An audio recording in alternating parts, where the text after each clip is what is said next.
So we are going to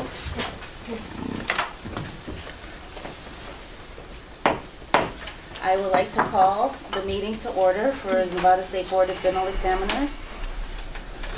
And we are going to start off with a roll call. And the roll call will start with the Northern. If you each would stand up. No, I'll do it. That's okay. Yeah. I just do it from here. Okay. Okay. Dr. Pinther? Here. Dr. Blasco? Here. Dr. Champagne? Here. Dr. Pisani? Here.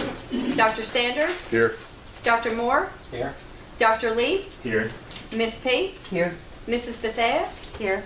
Miss Shadler? Here. And Miss Chofi? Here. You have a quorum.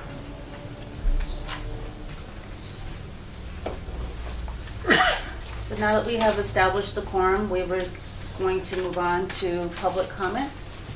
Pledge. Oh, we have to do the Pledge of Allegiance, sorry. All right, so we're all going to stand and do Pledge of Allegiance. Allegiance to the flag of the United States of America and to the republic for which it stands, one nation, under God, indivisible, with liberty and justice for all.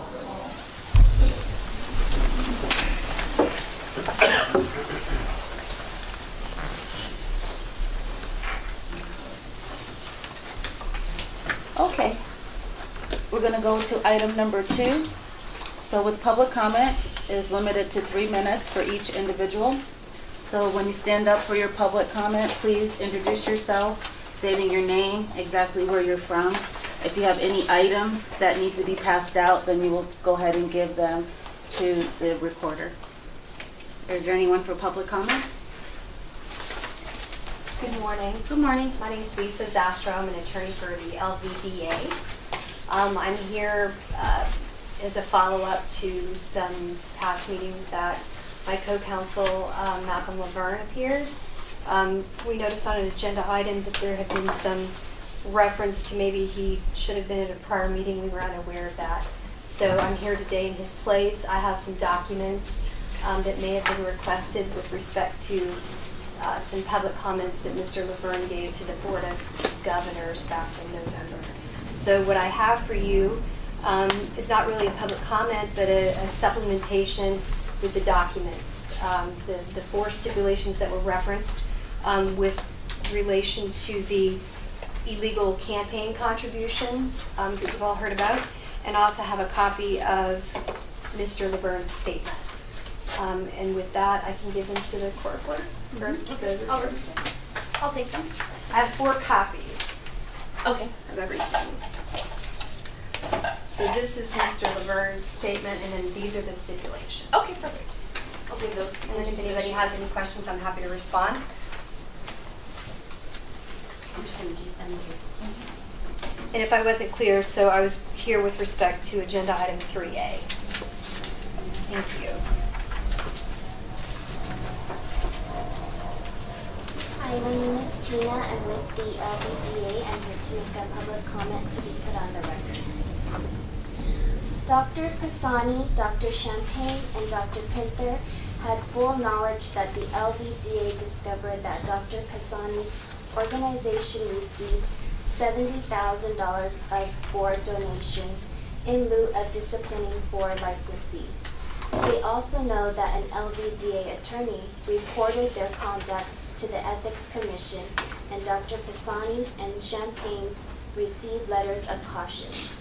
At the February 2019 board meeting, the LVDA asked, why hasn't Deputy Attorney General Sophia Long referred the 2 board members, Pisani and Champagne's conduct, for a criminal investigation to the Attorney General's office? She should be well aware of the criminal statutes, and she has had knowledge of this for over a month. The LVDA is specifically concerned why Dr. Pisani and Champagne have not yet been criminally investigated for possibly violating NRS 197.040 for receiving compensation as a public officer, and NRS 197.110 for misconduct of a public officer. Please see these statutes below. NRS 197.110, misconduct of public officer.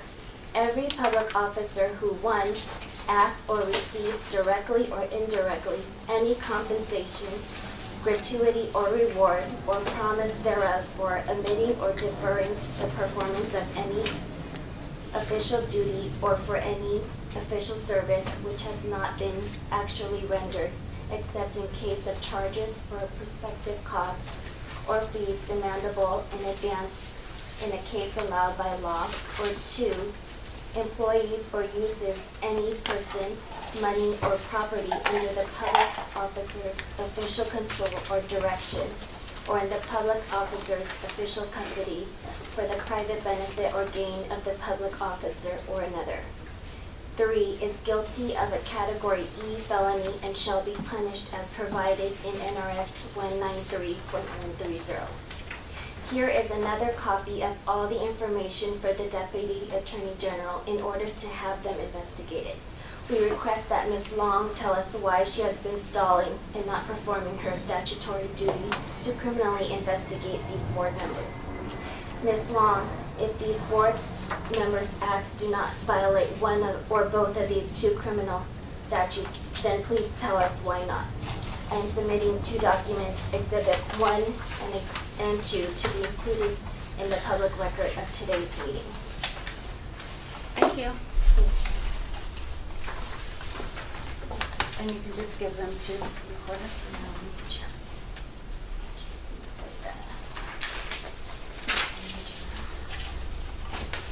Thank you. Are there any other public comments in the north?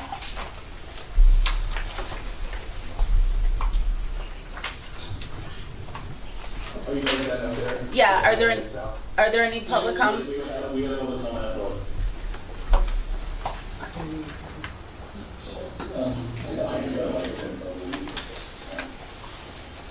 My name is Sarah McElroy. I'm from Reno, Nevada. I am speaking on behalf of the public. I have been a patient of Smile Restore for almost 5 years, and after receiving almost 5 years of dental care, you can imagine all the stories I could stand up here and tell you about my teeth. I can tell you about being recommended dentures at 28 years old and what it's like to find dental care with little insurance, or no money or insurance. Instead, I'd like to speak on the character of this organization. I will be honest with you, I had to look up the exact parameters of what it means to be considered a nonprofit before I came here today. The definition included words like educational, charitable, and public benefit, to name a few, which is what you'd expect, I suppose. Now, explaining what Smile Restore has achieved merely in my life definitely fits within those guidelines. However, you don't need me to tell you that, or maybe you do.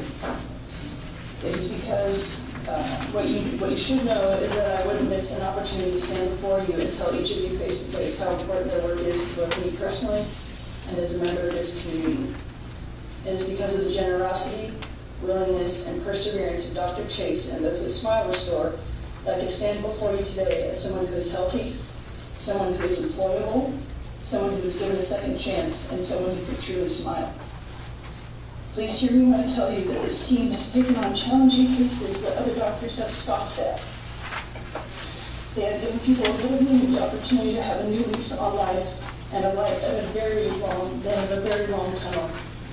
And even if you can't imagine it, even if none of this seems relatable to you, then I truly hope that you or someone you love never find yourselves in a position where your livelihood is dependent on the type of compassionate healthcare that Smile Restore provides. And I mean that as no threat, but rather that we should all be so lucky to have a team of such individuals standing so tirelessly and humbly in our corner. On behalf of myself and many others who share a similar story, I ask that you not walk a mile in our shoes, but consider walking a mile in the team.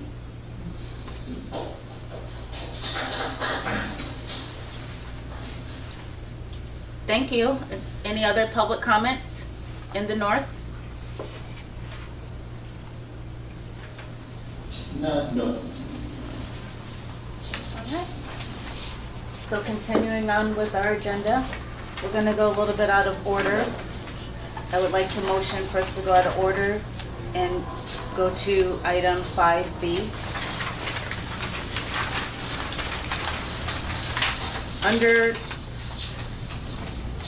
Under 5B, the general counsel's report, the consideration of stipulation agreement.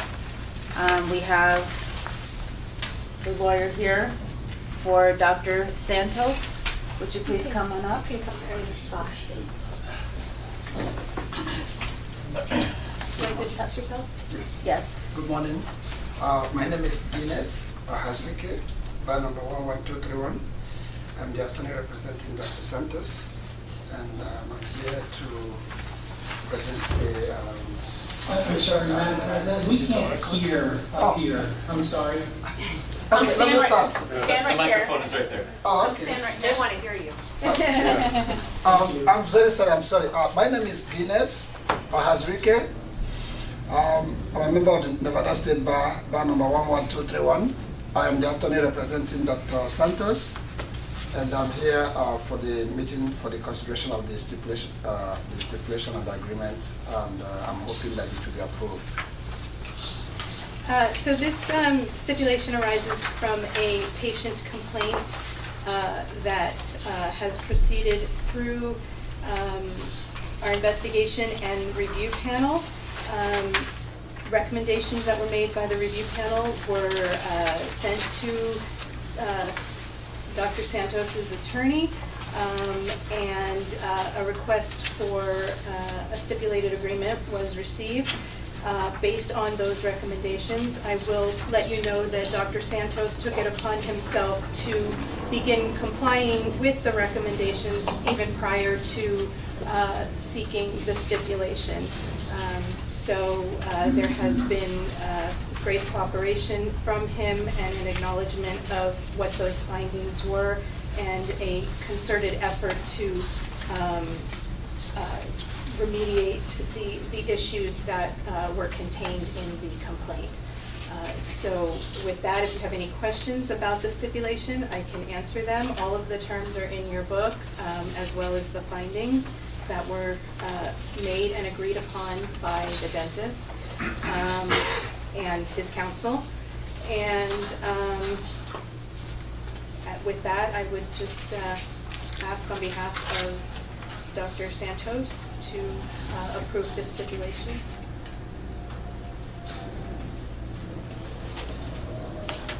Can I vote on this or no? No, no, you have to recuse yourself and Dr. Pisani. So do we have a motion? So move, Sanders. Second? Second, Blasco. All in favor, say aye. Aye. Are there any opposed? Any abstentions? Abstentions. Helen Pate. Abstain, Pisani.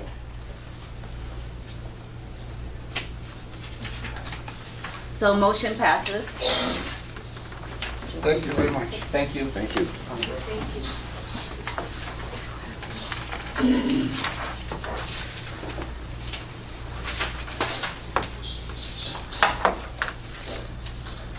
Which one I'll need to come back.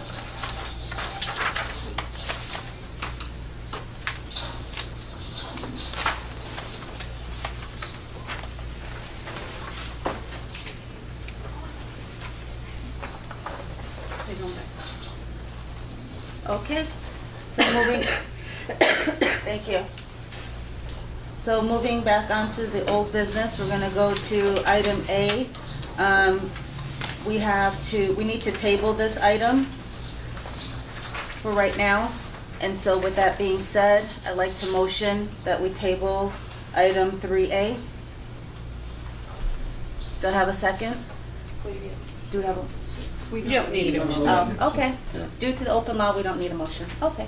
So we're gonna move on, and we're gonna go to item B, approval for alternate non-board member to the review panel, which would be for Dr. Brandon Johnson. Do we have a motion? Move to approve, Blasco. Second? Second, Sanders. All in favor, say aye. Aye. Any opposed? Any discussion? Did he agree? Yeah. Okay, so any opposed? And then the motion passes? Yep. All right. Any discussion? Okay, let's go on to 3C, approval of the GA permit holder as agent to the anesthesia committee, Dr. Brandon Johnson. Move to approve Blasco. Second, 8 seconds. any discussions? All in favor say aye. Aye. Any opposed? Motion passes. We're gonna go to item 4, Executive Director's Report.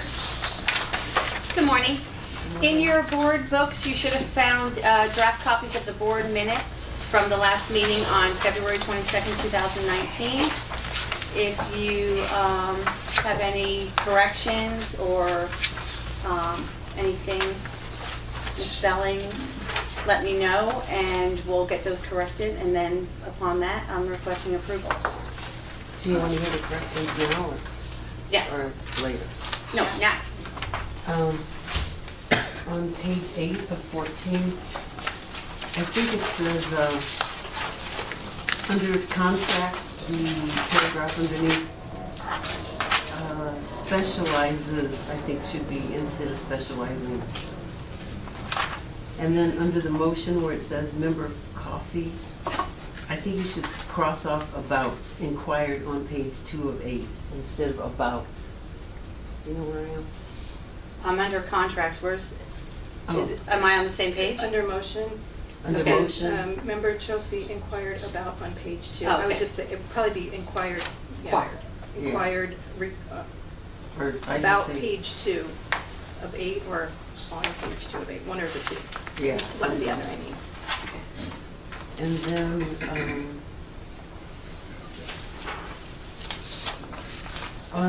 under E, on the same page, the second line, where it says, in lieu of a court reporter, just cross off in. Did you see that? Executed by all parties, are you showing the second line? Yes, Okay, at the very end. Okay. And on the next page, While we're on that one, I've got some other stuff on that one. So when it said on the beginning of the second line, when it says went on to explain, that should be that in certain circumstances, not is. The second to last line, last word, it says representing, should be represented. Requests should be requests with an S. And I also would like to put in the minutes that it was made clear that the potential, that this policy did not change the requirement for a court reporter during an informal hearing. So I want to make that clear. And then if you go down to the last paragraph, that same page, so it would be for those steps requested by the licensee or his or her counsel on the second to last line on that page, prior to an informal hearing.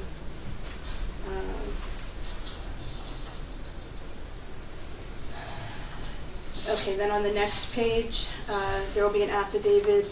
Instead of, it's not all parties, it's that the licensee will sign.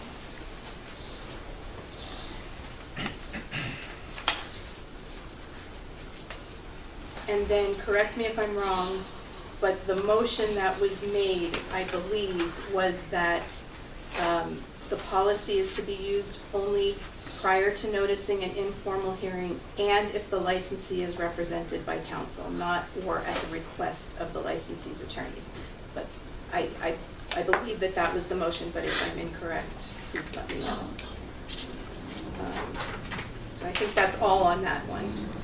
And then I'll give it back over to Ms. Pate. sorry. Sorry. Under 7, old business, the first paragraph, I think the last line should say applicant Diana, whatever her name is, since at that time the course had live lecture.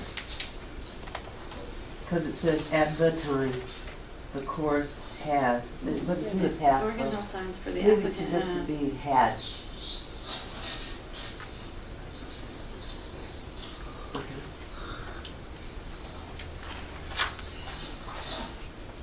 Is that all you have? No, I have more. I'm sorry. I have a Page couple. 11? Oh, you have something? No, but I before can page go 11? back after you. Where it says, in the paragraph, the first paragraph, it should say healthy instead of health. The Y is missing. On that Which second paragraph? line and the third line of the first paragraph on page 11. Healthy. Oh, okay. And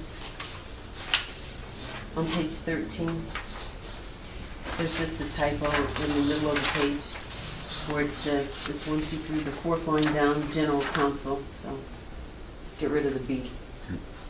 I'm sorry, where are you at? Page 11, or 13, sorry. Under M. Under Okay, M. but up here, it's public, go back to,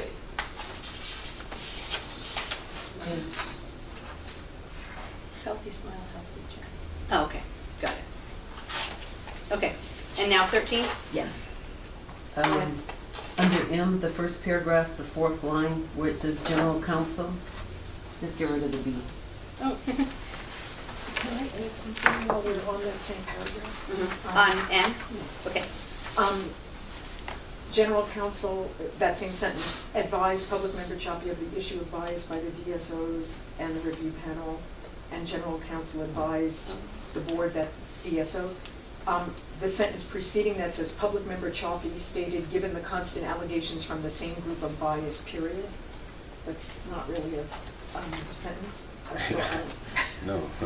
So so either it's that I commented on. I'll have to go back and, I'm gonna have to, I'll just do So it that verbatim paragraph, through the recording. Because I don't know exactly what it said. And then I have a couple of more. On page 5, under 5A, second paragraph, second from the last line, it says the minutes are meant. I believe that was supposed to be not meant. Okay. And then the next full paragraph, executive director required, I think it should be board member, not board member Kasani, not board Kasani. And then on C, I believe under number 2, it says that Dr. Lee made that motion. I think it might have been Dr. Sanders, but that's, I don't, Okay, I'll check the minutes, I check the recording. Life fails me. did you make a motion, Dr. Lee? Sorry, Lord. Authorized investigative complaints, page 6. I think that was Dr. Lee. Huh? I think it was Dr. Lee. You think it was Dr. Yeah, Lee? I'm almost positive. it Okay, was. I mean, if that's fine, I just, I didn't remember him making the motion. I am done. So on, still 5, executive director's report, A, my title in the first paragraph is misspelled. I'm sorry, It's missing a letter. I'm sorry, where are you at? I'm sorry, what page? Page 5 of 14, executive director's report, first paragraph, Okay, public member is missing a letter. Yeah, probably don't want to say that out loud. okay. Comment on what it says. Okay. Thank you. All right, and I think did we need to come back to you, Ms.? Ms. Betty? I think Oh, no, we I'm still done. were. Thank Were you. done? Okay, sorry.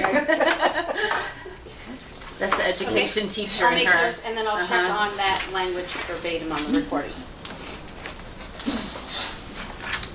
With those changes, I'm requesting the board approve the minutes. Okay, I have a question, and I'm not sure if it's an appropriate time or even place, and Okay. I'll defer it to later. I'm confused about on page 4, on the anesthesia, where there was a mention about paperwork in the last paragraph where it says, motion second, blah, blah, blah, board member Moore doesn't have a GA permit, but rather a moderate sedation permit, which is true. Concern about reviewing a GA permit application. Is that the paperwork that just the GA? So this is the conversation that happened, and so, but I explained to them that the paperwork is the paperwork. Yeah. So they were more talking about general anesthesia programs that come before the board for approval. They wanted to have, so they were of course. Yeah. confusing the applications with the program. So that needs to be added in there, that you clarified that it wasn't paperwork, that it was, does that need to be added? No, not important. Yeah, no, we can add it, but that was the conversation, was they were referring to, did they need a GA permit holder to review a GA applicant? But for a permit. Yeah. But I said no, because that's all defined and it's all paperwork. Anybody can review that. So, Well, but it was. I'd already done some, and I was like, Oh, no, you're fine. It was just when they were talking, it was actually the GA programs. Yeah. They wanted to have it reviewed also with a GA permit. Yeah. Someone who has a That's GA permit. Perfect, yes. So So, we'll get that yeah. added in, changed? Yep. Awesome, thank you. And that was the reason for Yeah. earlier, Dr. Johnson being Right. appointed as an agent. I assumed that, just wasn't Right. clear Okay. from the notes, or Okay. minutes, I mean. Perfect. All right, so moving on, we've approved the minutes. No, you got to do a motion. I mean, yeah. So motion to approve the minutes. Motion to approve the minutes as corrected. Sanders? Second, Blasco. All in favor, say aye. Aye. Any opposed? Motion passes. So we're gonna move on now to the financials. Stacy Hummel's here to go over the balance sheet and the statement of revenue and expenses and fund balances. This is through from July 1st of 2018 to January 31st, 2019. Good morning. I don't have anything new to report. I have a couple things to just point out, and then if anybody has any questions, please let me know. We do have the budget versus actual for the hygiene licenses and fees. Those are coming in a little bit higher than what I had anticipated, which is good. And the total income is currently coming in a little bit higher than what was budgeted as well. This can change a little bit between now and the end of the fiscal year, but that's the current status. Staff has reduced at least one of the expenses by eliminating unused email accounts. And there are some other expenses that are coming in a little bit lower than budgeted as well. There are also a couple of things that are, you can see more significantly, which is under our professional fees. Those are things that are very difficult to budget. So if you see that our budget on those is coming in higher, or our actual is coming in higher than budgeted, there can be some timing differences, but it's also something that is right now very difficult for me to have projected. Under our employee wages, and we've discussed this a few times, but because the differences keep going up, I wanted to point out again that the legal assistant is a vacant position, although it had been budgeted. And that also has an effect on our expense for retirement and for health insurance expense. So That's why those numbers are coming in well below budget. Under our investigations and complaints, that actual versus budget, there is a significant difference there, but again, it's something that is very difficult for us to project. And so until we get towards the end of the year, we won't know where that's going to come in at. Overall, the difference on the net income over expenses is based upon these expenses coming in below what had been budgeted. Are there any questions? I have a general one. If there's a line item that one of us is curious about, do we just direct that to you in an email later? Yeah, if you Like- wanted to know more about the detail of that line item, then I'm more than happy to answer And anybody's questions on that. that's not a problem? Okay. No, if you had questions about anything in the reports, you can always contact me, and I'm more than happy to answer any questions that you have. Is the hygiene like twice a year, like the dental licenses fees? I'm sorry, say The again. dental hygiene licenses like twice a year? It's like- not twice a year. It's Or it's twice, biannual. biennial, sorry. Biennial. Yeah. Is it? Yeah. Every year. So odd years are dentists renew, and even years hygienists renew. So like this year, dentists renew, Okay. next year hygiene, and then it goes back. If there aren't any other questions, then.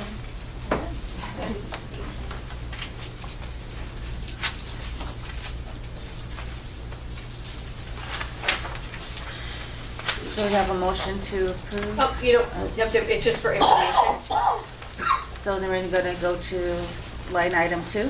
This one we actually took care of when we approved Lee Dreisen's contract for the additional $70,000 for a total of $150,000. So that one's already done.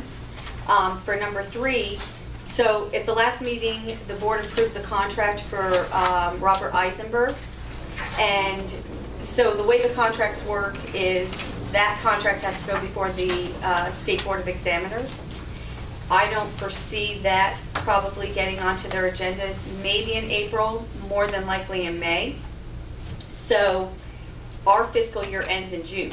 So we don't need to adjust the budget for the total amount for the $150,000. We can adjust it by maybe $25,000, and then the remainder will be put into the budget for the next fiscal year. So I'm just asking to amend the budget to include $25,000 to be added to this budget for that contract. Do we have a motion? Motion. Any discussions? Second. Second? Who was the motion on that? Who was the motion? That's just Chuck. And then second? 8 seconds. All in favor, say aye. Aye. Any opposed? Is there discussion still? Sorry, I'm out of order. You were asking for discussion. No, he went discussion. Do you?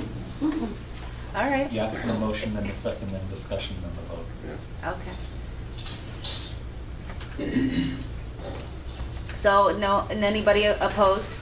So then the motion passes.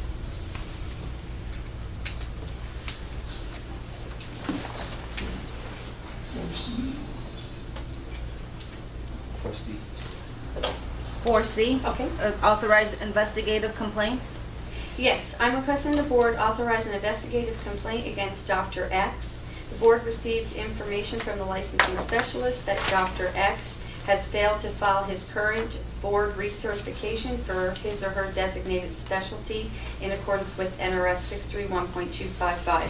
So when a dentist receives a license for specialty and credentials in under that statute, he must maintain certification as a diplomat of the certifying board in the period in which the person is licensed. So, depending on the Dr. X's certification, oral maxillofacials every 10 years, depending on what it is. We keep track of that, and then we notify them 90 days before their certification is set to expire to request that information. And this particular licensee has failed to submit that upon multiple requests. So I'm requesting the board authorize whether he's violated NRS 631.255. Do we have a motion?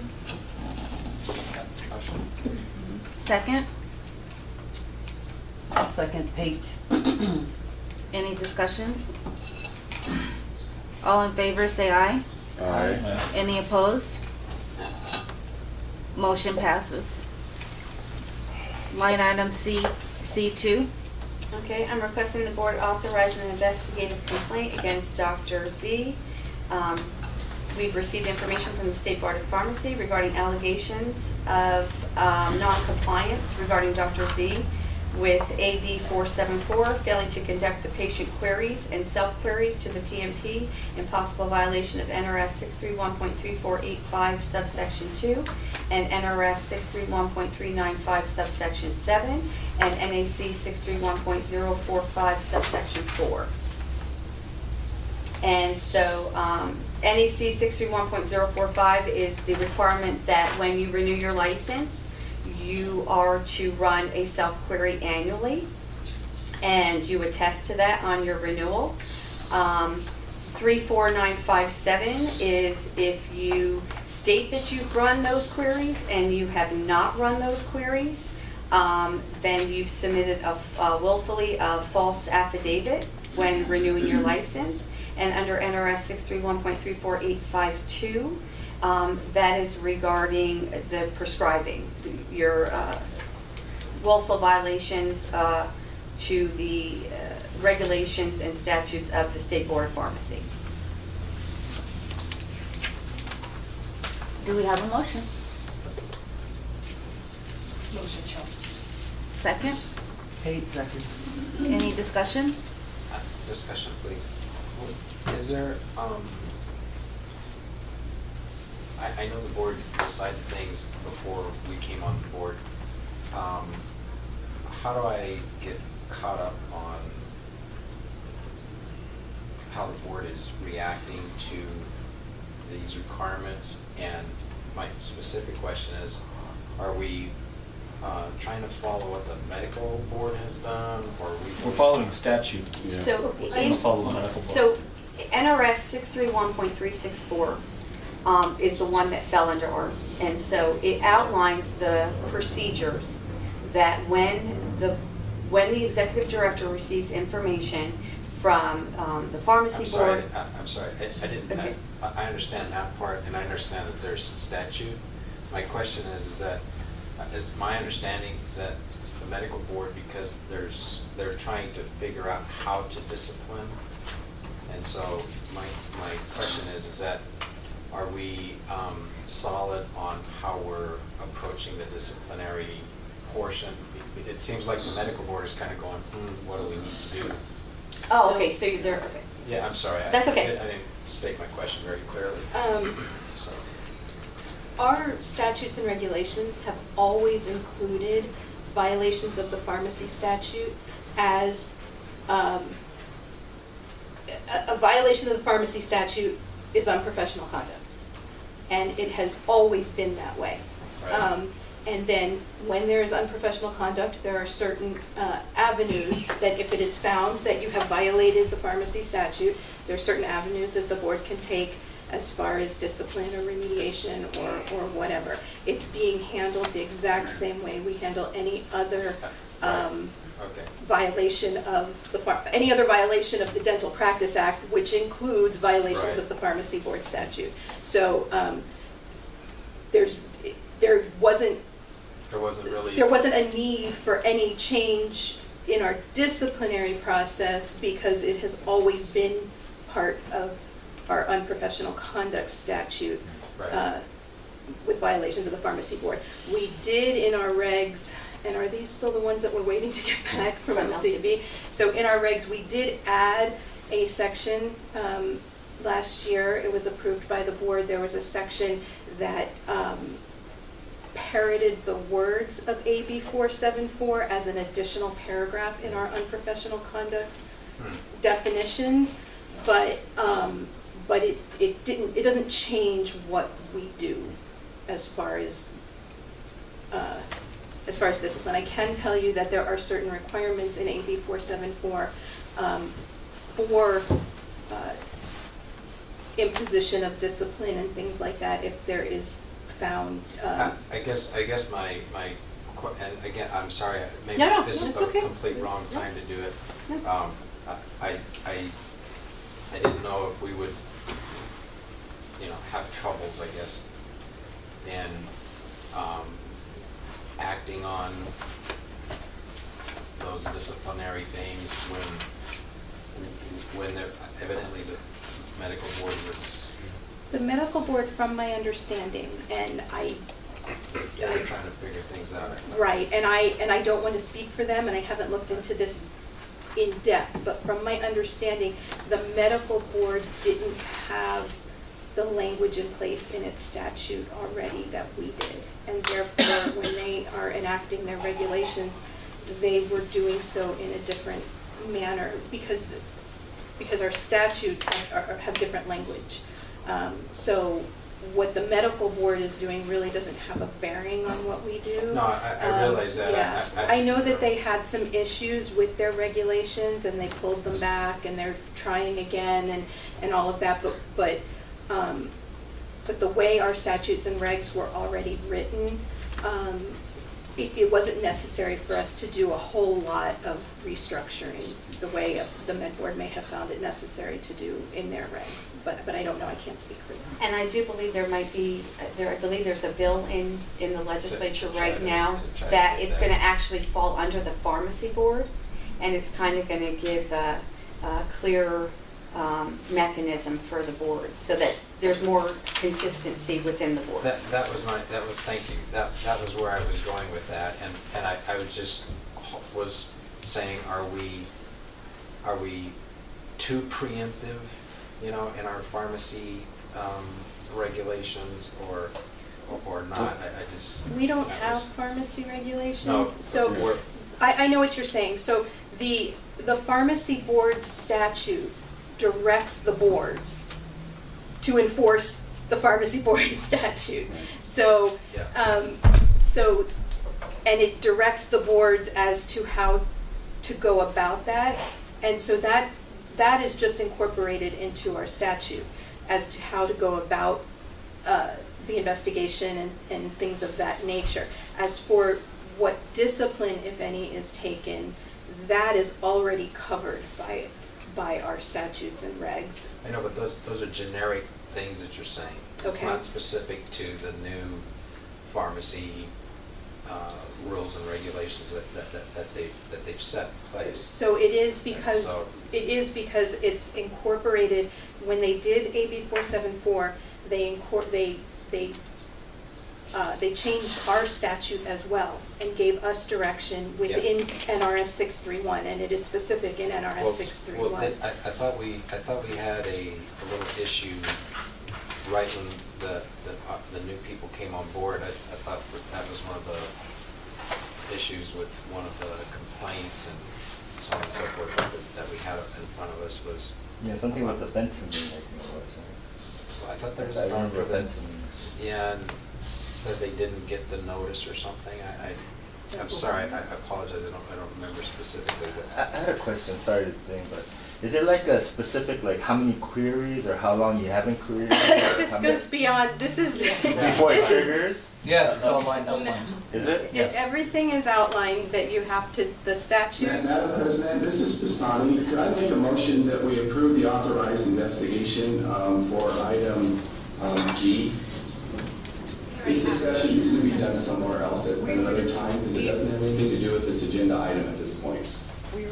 This is just an investigation. This is not anything that we do about punishment, and the statute is the statute. So let's move on. Well, actually, Melanie might be able to address some of it under her 5D. She's going to do an overview of the. So we're going to go to. So I'd like a motion to approve the investigative complaint for Dr. Z. We It's already already did. done. Yeah, we have a Yeah, we had a motion. motion and a second. Yeah, this is discussion, so. We did it. And then- Right, we're in Call the discussion. question. We were in discussion. Okay. So now, all in favor, say aye. Aye. Any opposed? So motion passes. So let's go down to item 5, General Counsel's report. Okay, so under 5A, lawsuit update, the Abbey Dental matter remains pending. As we discussed at the last meeting, there was a motion to amend. A few days ago, we received our council opposed the motion. Following the opposition of the motion, we received an errata to the motion to amend, which was a different complaint or a more extensive complaint. And then yesterday, the reply to our opposition, which was opposing the original amended complaint, was filed. So I have copies of all of those pleadings if anybody would like to have a copy of those.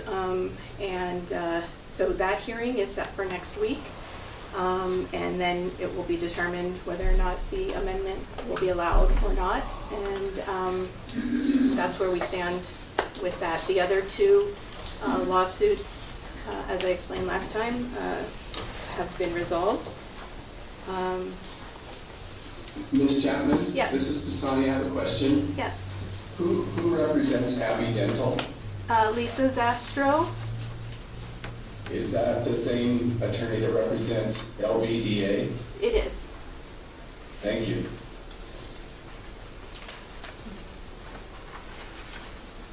Okay. So that is the status of that suit.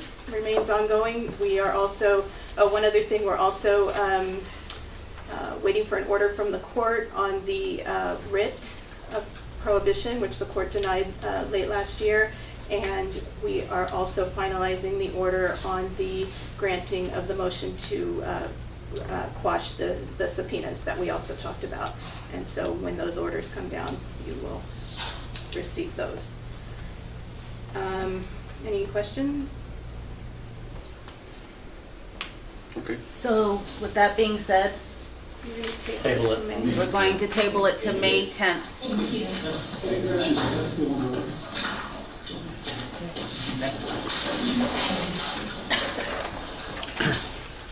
So we're going on to item 5D, overview of the board's investigative and adjunctive process in accordance with NRS and NAC Chapter 631. So this was placed on the agenda as a result of the last meeting where there was some confusion about some of this.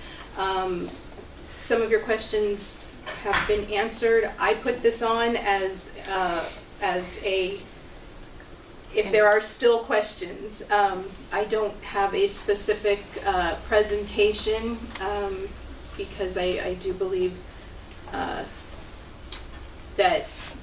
This morning. Right, yeah, information I has believe been the information has been given to you, but I'm more than happy to answer if you have any continued or specific questions that you want to clarify as to the investigative and adjudicative process. You're good? Everybody good? So we don't have to have a motion because it's just Nope, information. it was just for Right. information as needed or requested by the board. So we're going to go to the new business A. We're going to go ahead and table that with Dr. Dr. Lee. We're going to go ahead and table that at this time. And then we're going to move on to item 6B, board to consider establishing a process for insurance of subpoenas for investigation. Issuance. Insurance of subpoenas for investigation. Issuance.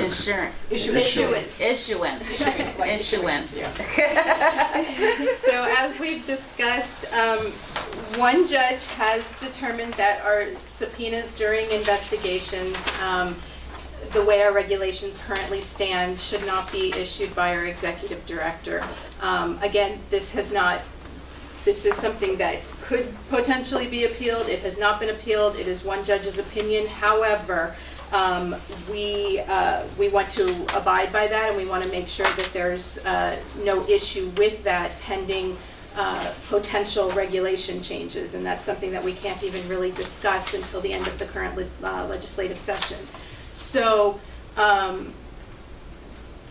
to the extent that subpoenas are necessary during an investigation, the board needs to come up with, this judge has determined that the board has the right to issue subpoenas during the investigations. However, our statute requires that investigations are confidential from the board. So, yes. Okay, question, can a member of the review panel be involved in that process and not the board as general? I believe that the board has the ability to define the duties of the Secretary-Treasurer under the statute. Our Secretary-Treasurer happens to be on the review panel, so he would have to recuse himself anyway from any votes. So that, I believe, is one option.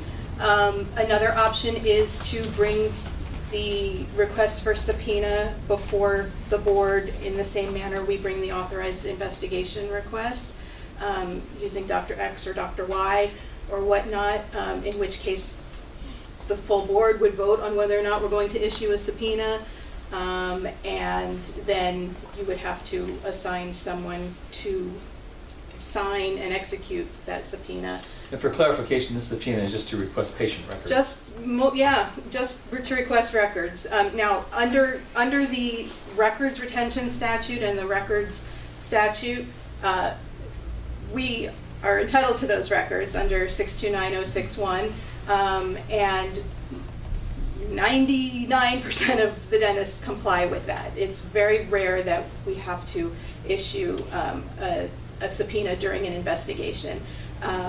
So if they don't comply, that is a measure of unprofessional conduct under our statute. Failure to comply with 629-061, which gives the board the right to request these records and receive them. Failure to comply with that is noted to be unprofessional conduct, and the board has the ability to take action based on that failure to comply. However, that doesn't help us evaluate the questions that are being evaluated during the investigation. So, so rarely we've issued subpoenas. I mean, you have a lot of options. You can do it the way we do authorized. We can wait. You can say we're not going to issue subpoenas until we change our regs. That's your choice as well. We can. Would this be something that our legal and disciplinary committee should look at? You could do that. You could refer it to your. Absolutely, you could do that. Refer it to the committee. That would have to remain anonymous as well. No, I'm saying you could refer the question to the committee to discuss in committee and make recommendations to the full board. You can do that, absolutely. May I clarify? Sure. So NEC 631.355, is that it says application for subpoena, is that a special circumstance where in section 3 it says the executive director upon receipt? Yes.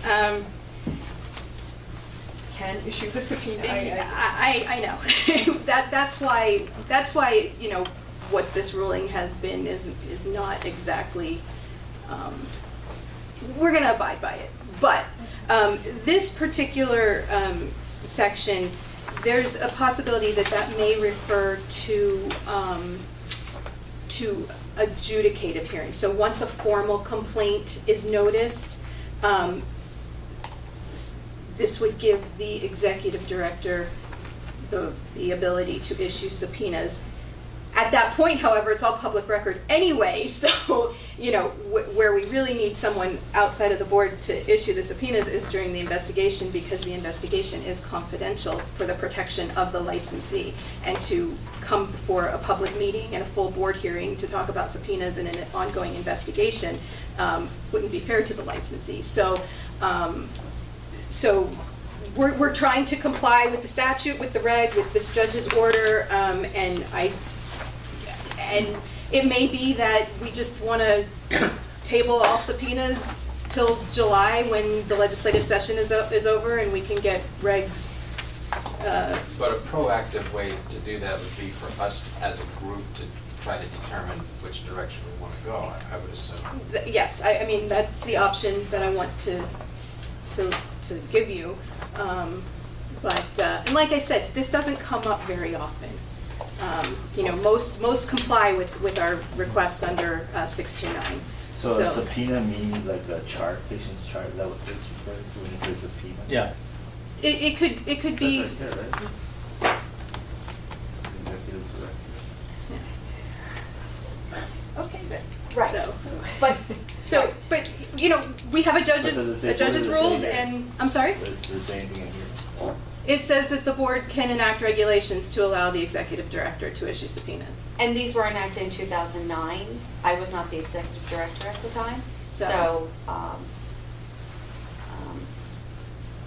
these regs Is were. that it? When it's referring to subpoena, just the chart, patient chart? Well, I mean, it could be. I don't know. What? I mean, that's Any kind of documents that the might be documents helpful that would be to necessary for the investigation. Most of the time, it's patient charts, patient records.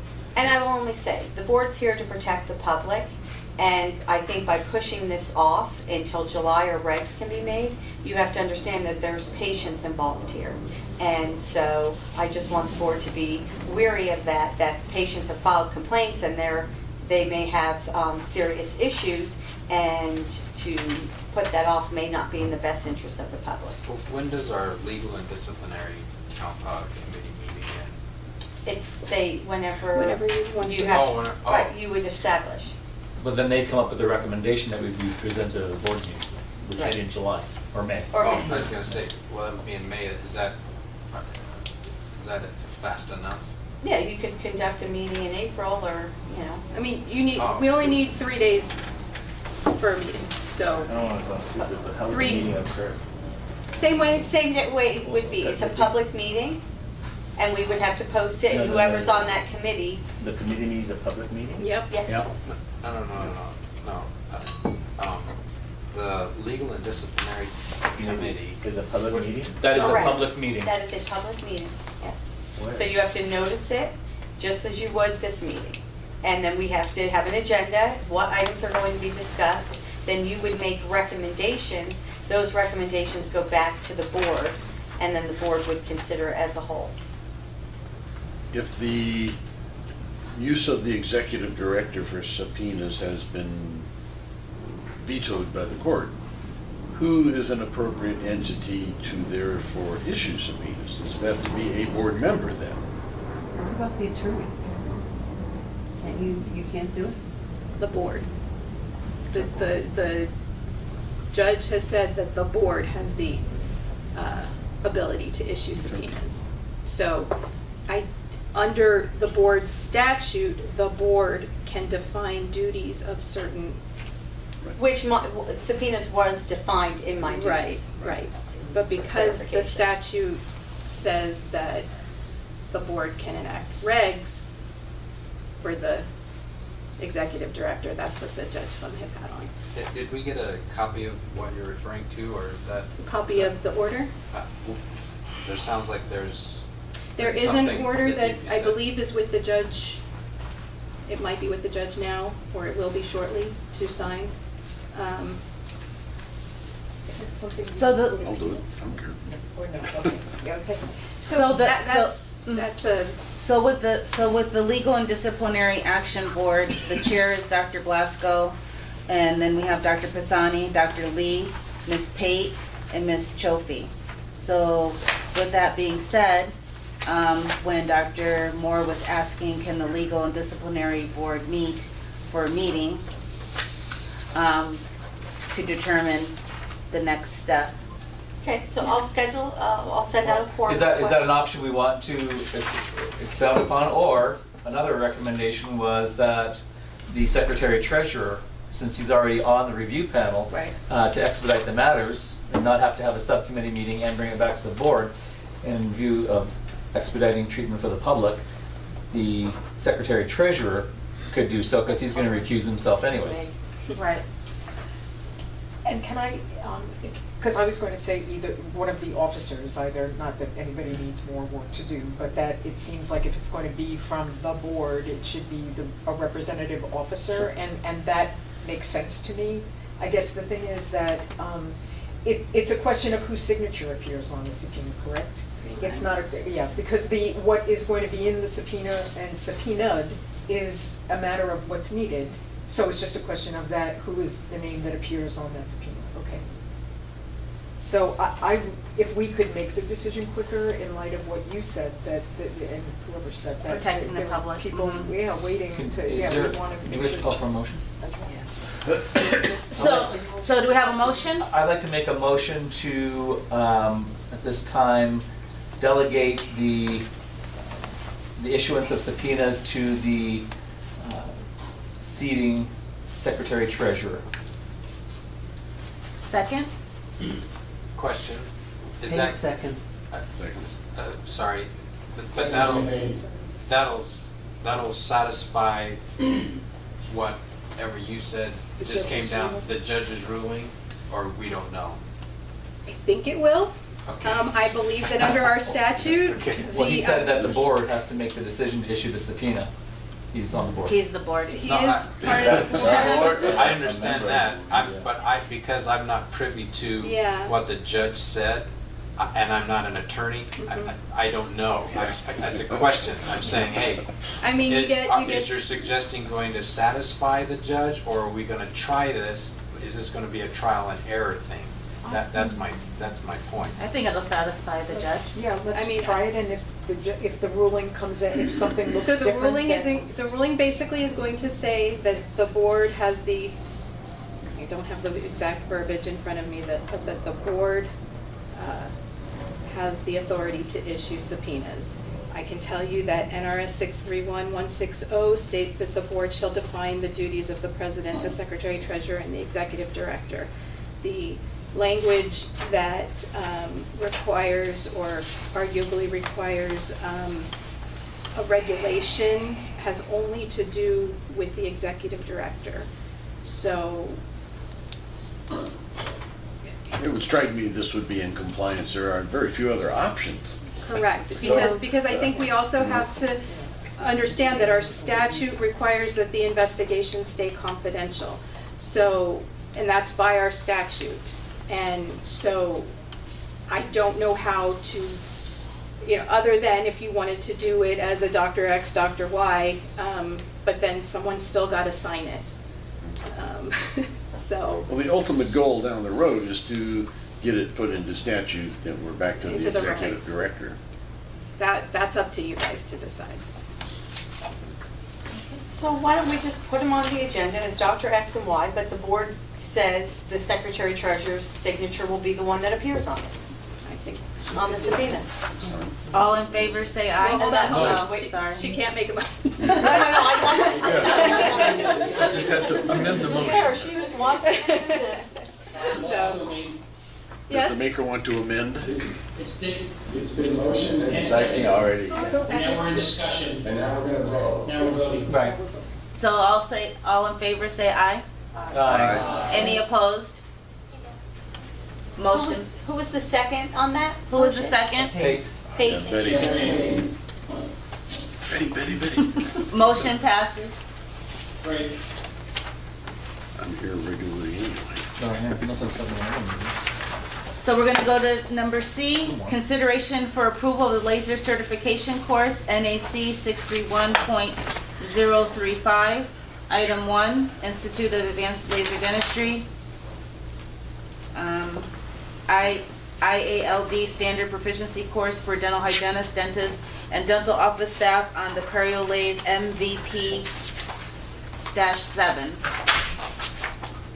And that was reviewed by... I believe, Dr. Champagne, did you review these laser courses? Or was that Yes, I did. one? I think Yeah, I reviewed numbers 2 and 3. And you I did reviewed one. number? One never made it to my, so that's. Okay, so Dr. I got you, Jason. There you go. All right. I did 1 and Dr. Champagne did 2 and 3. So we'll take them all as one? Can we take them all as? No. Okay. So for because Dr. Blasco did the first one and okay, got it. All right. So do we have a motion to pass? There's a question. But we have to have a motion before we can Okay, so do we discuss have it, a right? motion to consider the laser, item 1, laser certification course? So move, Sander. So Sanders seconds, and then any discussion? Yeah, Pate. Does the dental office staff, what do they get out of this? They don't get a thing that says that they can do. No, what it was is when I did this one, they had to amend their application to make it clear that even though a broad spectrum of people were being taught, that whether you can or can't do certain applications of the laser or uses of laser would revert back to whatever statute says you can do. And if it doesn't say a dental assistant can use a laser, then you can't use this. Even though she took the course, she can't use a laser. Okay. So they have to make that clear in their presentation that even though you're being taught a particular technique, doesn't mean you can actually do it. I'm confused. Oh. And did they? I'm confused. Well, I submitted it back to Sandra with that verbiage on it. I know, but wait, are you saying that the dental office staff like observes, or they're actually using a laser? Oh, I had it on the application that they were to make it clear upon teaching. I didn't know they were using the laser, if everybody was using the laser, because it appeared to be lecture. So This is a lecture yeah, course. so they were to make it clear that even though we're teaching a broad spectrum of office staff to you do a procedure, doesn't mean you can actually do it. And it's based upon statute whether you can do it or not. So you're limiting approval to dentists and dental hygienists? Well, there are some procedures a dental hygienist can't do with a laser. So that would be outside their scope of care. Okay, so when I send the letter, it's going to be that this certification course has been approved for laser certification for dentists and dental hygienists. However, the procedures are limited to the delegable duties under. Correct. Okay, I got it now. I mean, just because a hygienist is laser trained doesn't mean she can do, a full arch gingivectomy. Okay. On purpose. On purpose, yeah. You can do it, yeah. I'm with you.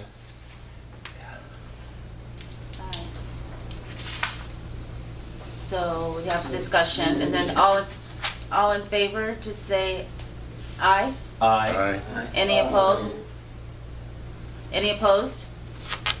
Okay, motion passes. I have Sanders as a motion, was there a second? I think I second it. Yeah, That's, you went from second to discussion So we're gonna, immediately. go to item number 2, dedicated dental hygiene, introduction to lasers. That was Dr. Champagne.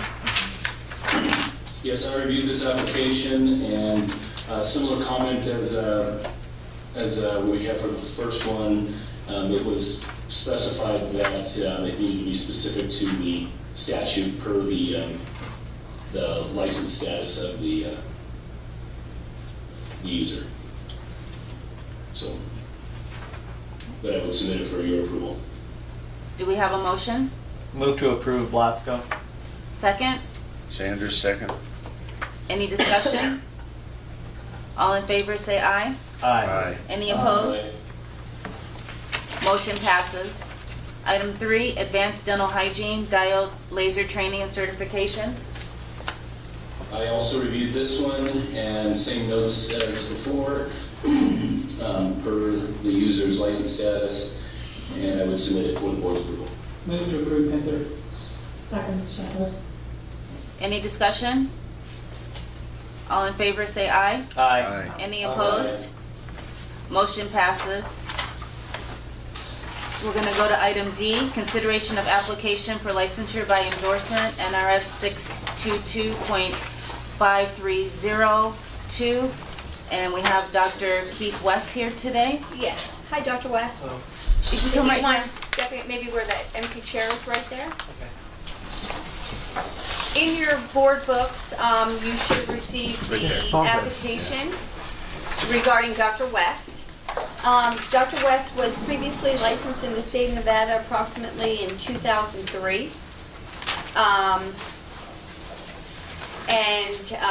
Since that time, he entered into a stipulation agreement.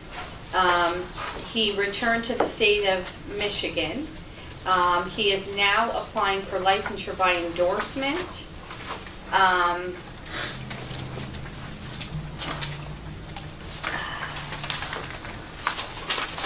So when Dr. Champagne reviewed the application, I don't know how much history you want to provide the board, Dr. West, regarding your license in Michigan. Okay, I guess what happened, I became a dentist in Michigan. I went to University of Michigan in 1979, graduated. So I was a practicing dentist in Michigan. And I also received my license in Illinois and in Nevada in 2003. I never practiced in Nevada. I was planning on moving here eventually, so received the license without practicing. In year 2003, I had a criminal conviction, lost my dental license for 181 days in Michigan, surrendered my license in Illinois and in Nevada because of the criminal conviction, and then received my license back, I think in year 2004, and haven't had any issues since then. So it's been 15 years practice, had 4 practices in Michigan, had probably over 100 employees at the time, and that's currently through this year, or through last year, practice in Michigan. Moved to Las Vegas part-time about 6 years ago, and now pretty much living here full-time. When I came to the office here, I asked Candace Stratton, I told her the criminal conviction, and said, how do I apply for a dental license? And I applied using the, it's called the license by credentialing. She said, go ahead and do that. Knowing I had a criminal conviction, I paid the fee and spent 3 or 4 months getting all the information. Finally, when the information was all completed, I received a letter stating the statutory requirements do not allow the issuance of a license due to the criminal conviction. But I knew that before I started, and I thought she knew that before I started. So I'm not sure what happened. It seems like to me I had no chance of getting that approved due to the criminal conviction. So I shouldn't have really even applied using that method.